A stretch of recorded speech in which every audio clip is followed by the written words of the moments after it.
Alix Delair, bonjour. Aujourd'hui, je vais vous présenter mon journal du confinement. Tout d'abord, le confinement est une mesure sanitaire annoncée lors d'une adresse à la nation du président Emmanuel Macron qui a été prévue du 17 mars 2020 à midi au 11 mai 2020. Cette lutte contre la propagation de cette épidémie implique la restriction de contacts humains et de déplacements au strict nécessaire en réponse à la pandémie de Covid-19 en France. Je vais donc vous montrer l'organisation de mes cours pendant le confinement à la maison.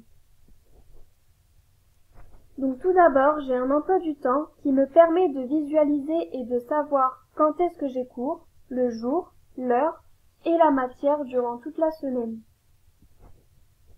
Je crée aussi des to-do list, qui veut dire en français une liste de tâches à réaliser. Ces tâches peuvent être indépendantes les unes des autres et concerner la vie quotidienne. Ce sera donc pour moi mes devoirs pour chaque matière et avant de les faire, je m'informe via Pronote et mes mails tous les jours. J'ai aussi des alarmes et un agenda Google qui me permet de me prévenir en temps et en heure grâce à l'alarme ou la notification en cas d'oubli pour mes cours virtuels ou pour les devoirs à rendre.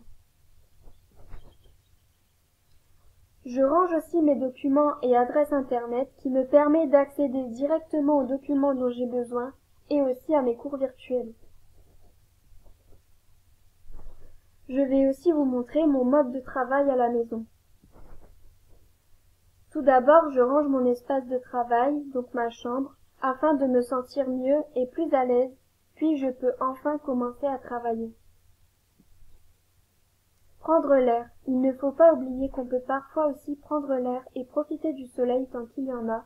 Il m'arrive donc de faire mes cours dehors.